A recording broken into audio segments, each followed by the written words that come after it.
Hello, Franklin. This is Bill Bowman from the Franklin Reporter and Advocate, joined by PJ Parker, also from the aforementioned Franklin Reporter and Advocate. We have as our special guest today, Representative Bonnie Watson Coleman.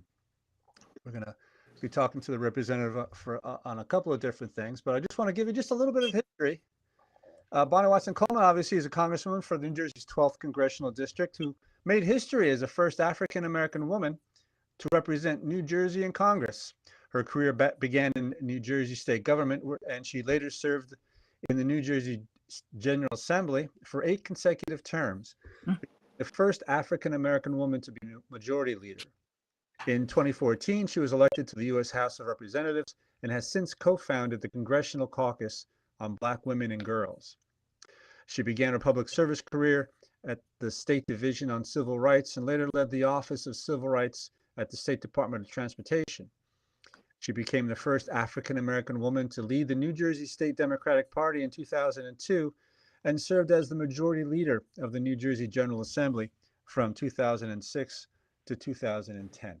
Congresswoman, thank you so much for coming on. We know it's things Glad are to be here with you. things are happening down there.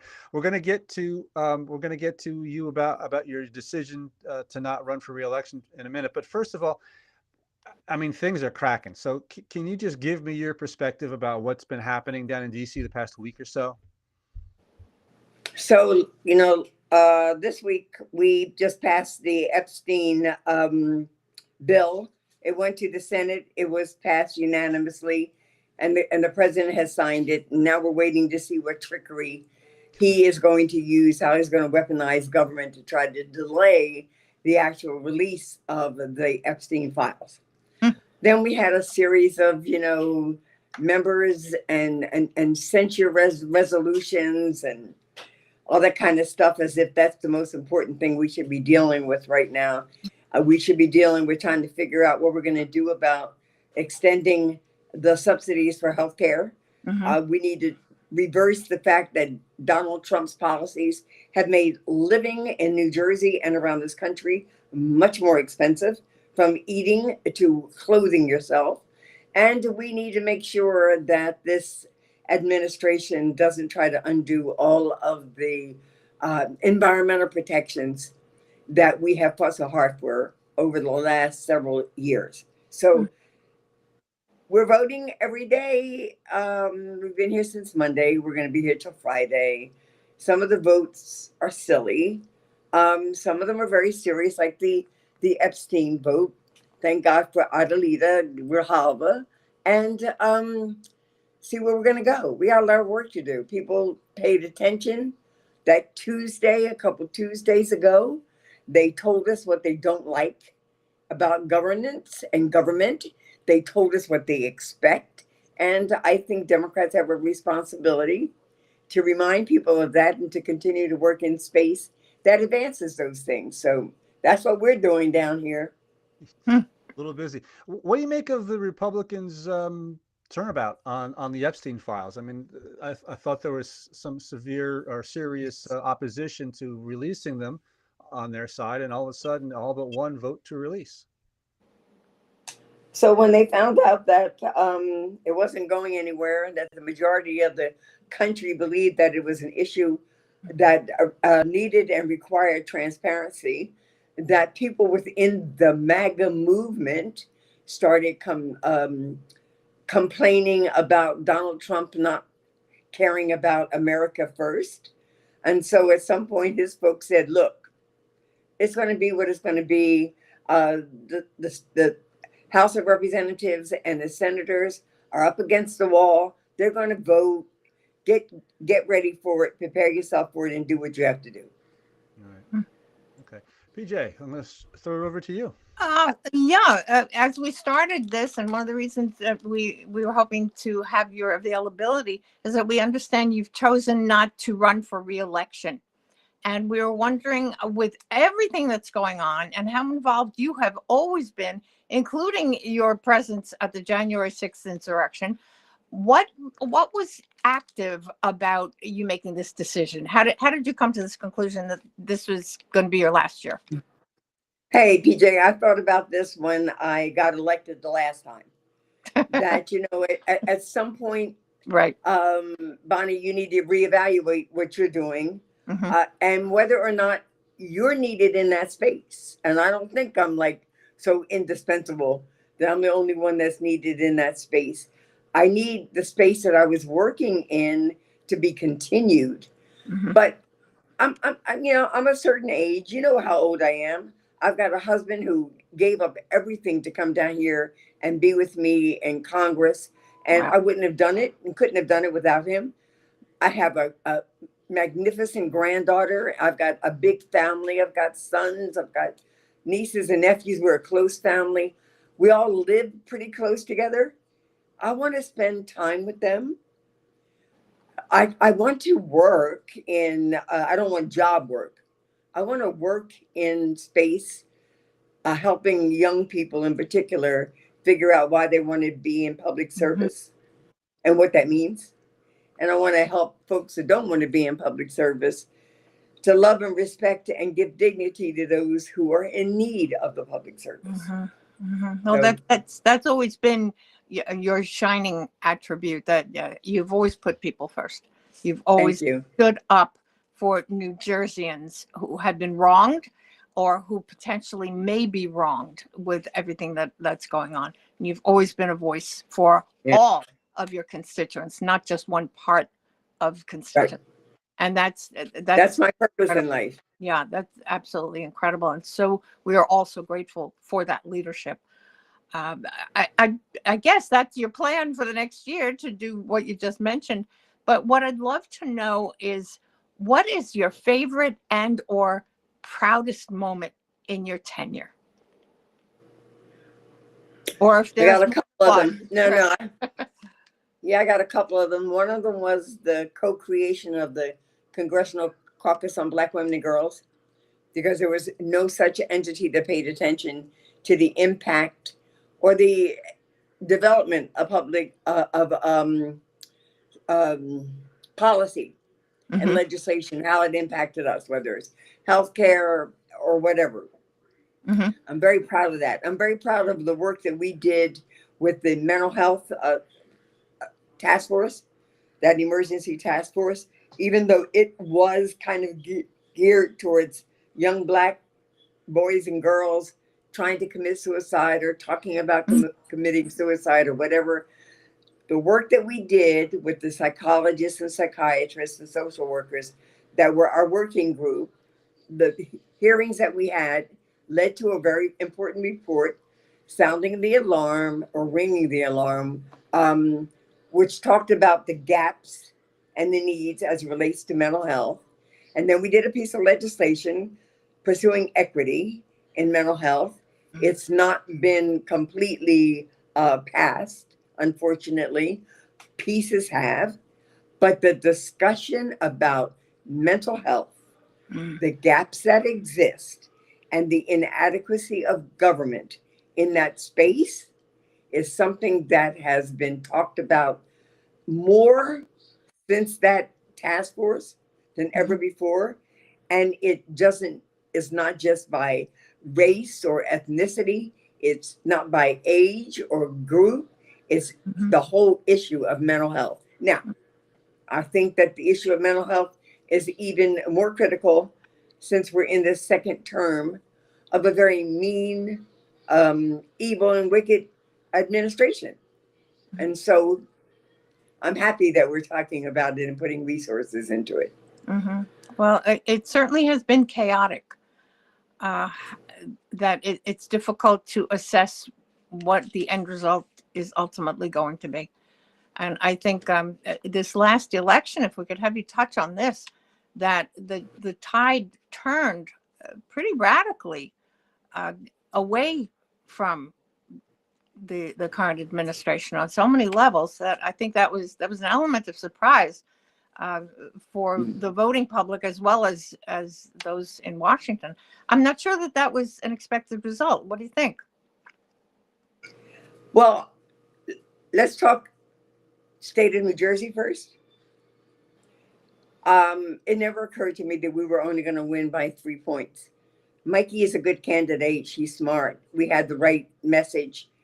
We mobilized people who hadn't been engaged, different ethnicities, particularly Black men and Black women and Latino women.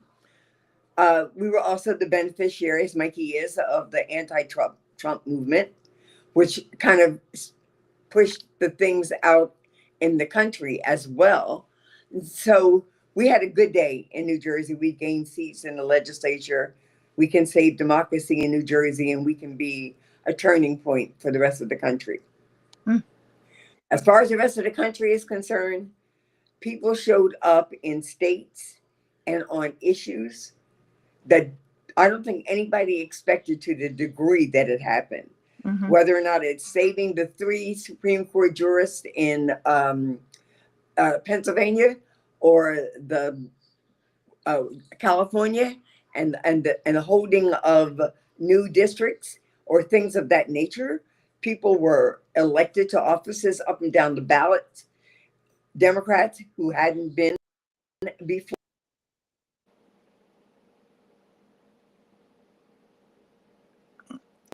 Bill? Looks like People, and they recognized that. Are we hearing a bleep? yeah, it seems we have maybe have lost the congresswoman. I'm not sure. Gotta love you gotta love technology. Okay, Franklin, stay tuned. Yeah, we'll get her back. We're still here. Yeah, she'll come back. I think she already did. But she may not realize that this is going on. Yeah, she did. Oh.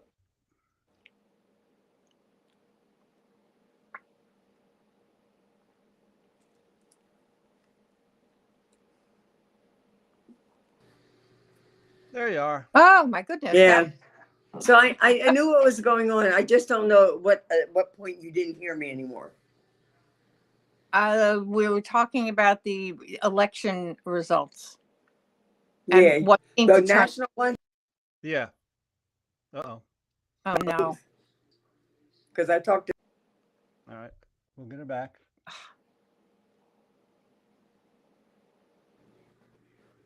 This is what's fun about live. I can't hear you as well, PJ. I You can hear cannot? Bill better than you. All right, Bill, turn me up. Um, Or is that any better? I can speak No. loud. You keep. okay, you're up. All right. No? Can you hear Bill, me? can you hear me? You can't Yep. hear? Yes, Yeah. you can hear me. Okay. All right, you were I talking. can hear you. You keep going in and out. I keep going in and out. Okay. Yeah, Bill? That's Wi-Fi. That's Wi-Fi. That's beyond my.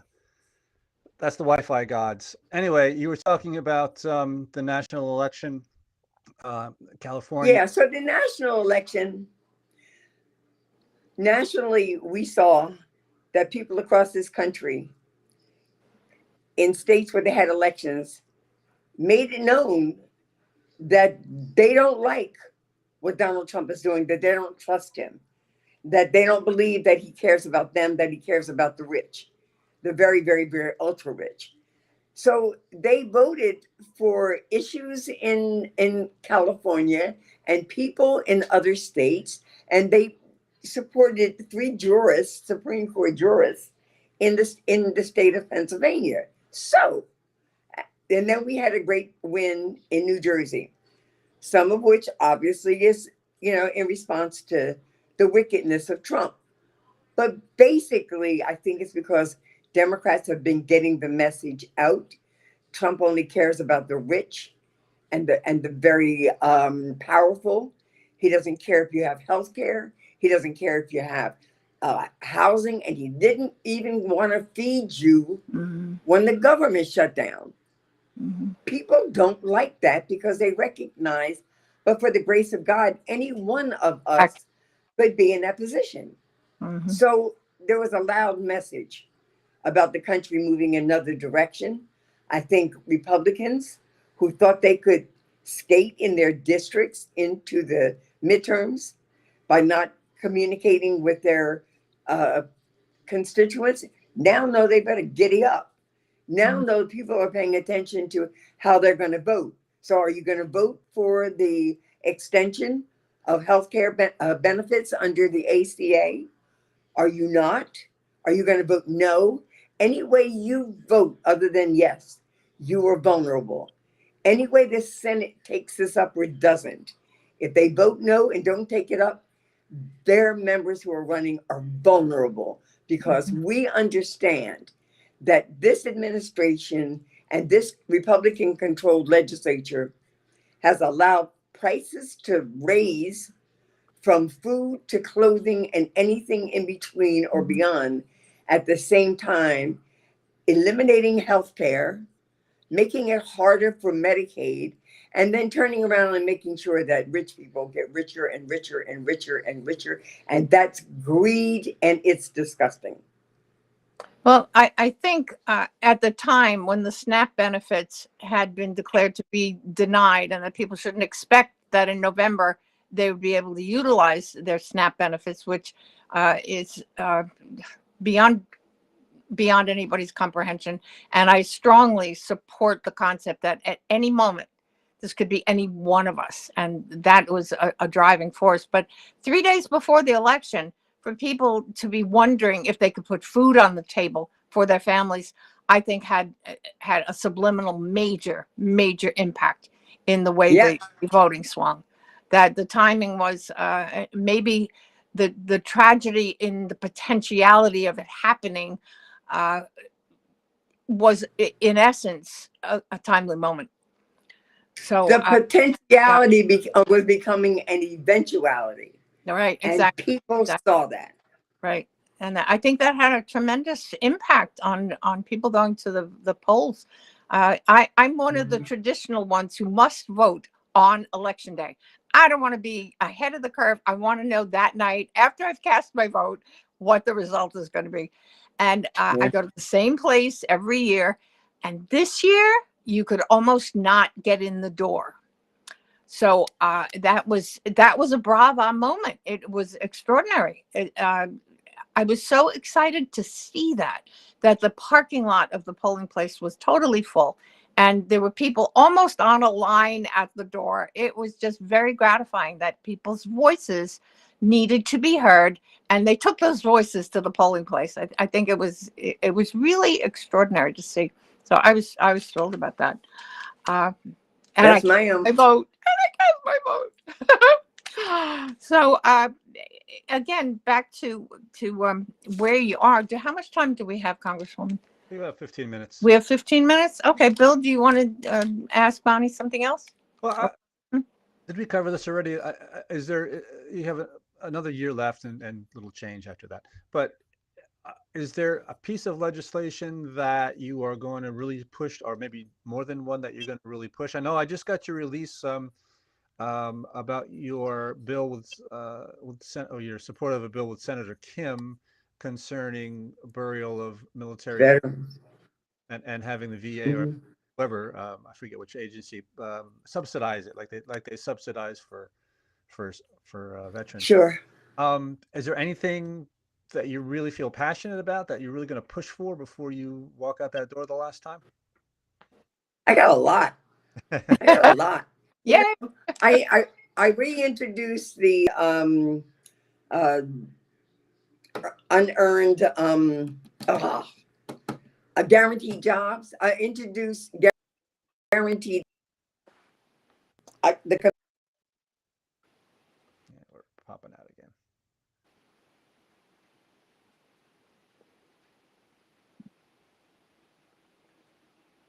No, she's still with us. Just hung up. Her Wi-Fi is hung up.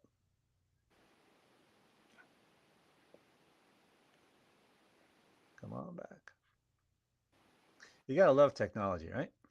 Oh, frequently. Franklin, this is generally why we don't do live anymore, but all right, here we go. ready. You're back.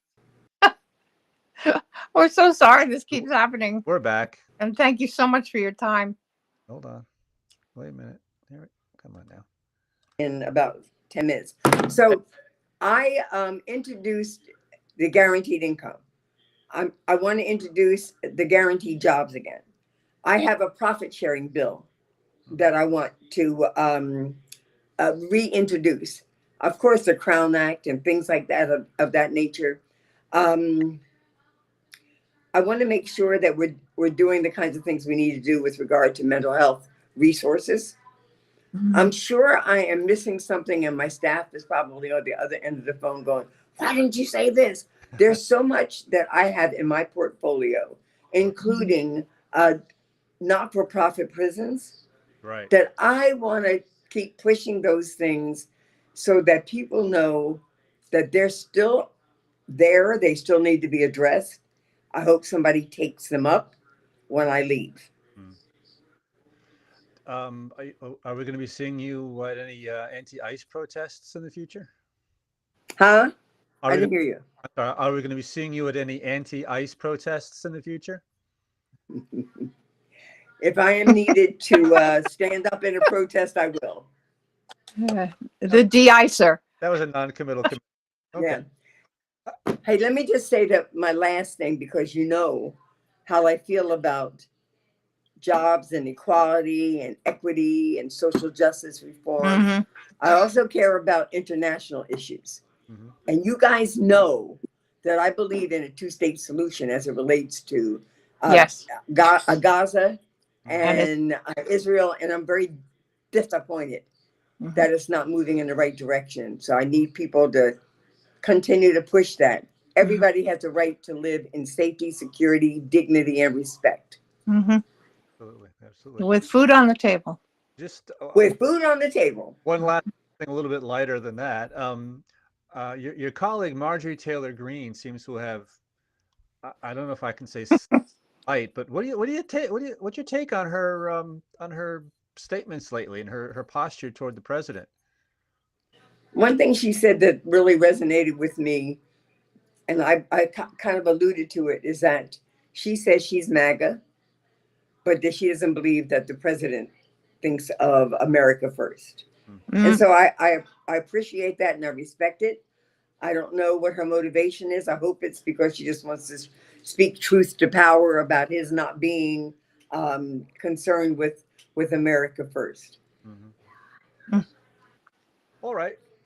It's interesting. Just an aside, jumping a little ahead of that, it was very interesting that within moments of your announcement, that there seemed to be candidates popping up all over the place, so that your legacy and your traditions and your power seem to be in high demand for the next potential leaders. Do you have any Yeah. thoughts on a who, or maybe Nope. it's premature? No. I want Okay, everybody to work hard and figure out who's the and best earn it. person. I want somebody who respects the 12th congressional district and what it told me it believed in and Mhm, supported me in. So I most assuredly want someone who's willing to fight some of the same fights that I had and had fought and have some of the same values. The mhm, who of that, the people will determine. mhm. Do you think that it should be another woman? Oh, you're asking the wrong person, right? You know that. I I know believe the that. answer. I know the answer. I just wanted you to say it. All right. Well, thank you, Congresswoman Bonnie Watson Coleman. Really appreciate you taking the time out of Well, your. I had one more question Oh, yeah. for you. I'm sorry, but we still have like 6 minutes. Okay. Go ahead. What, with all of what you have accomplished and all you've set out to accomplish and what you're still going to accomplish over the next year before you say, okay, folks, next, what do you think your legacy to New Jersey and to your country is going to be? So let me just say something about the woman thing, because I do believe that there could be a man somewhere who could represent my interests and our needs as well. And so I don't want to be, a Mhm. person that discriminates against anybody. Um, I want my legacy to believe that I want my legacy to be she. Oh, no, no. All right. We'll get her back. You ready? Yep. You got. Oh my goodness. Okay, I think. You guys got to work on your Wi-Fi down there. Yeah, them. Okay, go ahead. Go ahead. that I had purpose in my life. I tried to fulfill that. My parents had a strong influence on me Mhm. about to whom much is given, much is required. Oh. And Mhm. that she tried. That Mhm. she every position that she held, Mhm. she did not look at it as power, but as a possibility to make something better. Wow, to give back to others. That's what you are absolutely known for and known as. And beyond your duties, your heart has always led the way, and Yep. that's invaluable and indescribable and incalculable. So I know from the Franklin Reporter and Advocate, thanks you always for the time that you've spent with Yeah. us and in helping us get your message out to Franklin Township. We so Yeah. appreciate you, Bonnie Watson Coleman. Absolutely. And this Let will me not. just tell you, PJ, that I appreciate that you all have given me that opportunity. Mhm. Franklin Township has been precious to me, Mhm. very supportive, and I am so grateful that Franklin Township was a part of my district. Mhm. Well, As we are. you've done a lot for the township, and Mhm. Thank you. I'm sure you'll be back and visiting, and we will be talking to. I mean, so you got a whole year yet. Lots is going to happen. Okay. Yes, so it's going to be even more important to keep us in your loop Yeah, and you in our loop so we that we will. can continue to mark the ongoing legacy of Congresswoman Bonnie Watson Coleman. We'll be talking. Thank you. Congresswoman, thank you. Take care. Thank Feel better. And Okay. talking to you soon. And Franklin, thank you for tuning in. This is Bill Bowman. And PJ Park.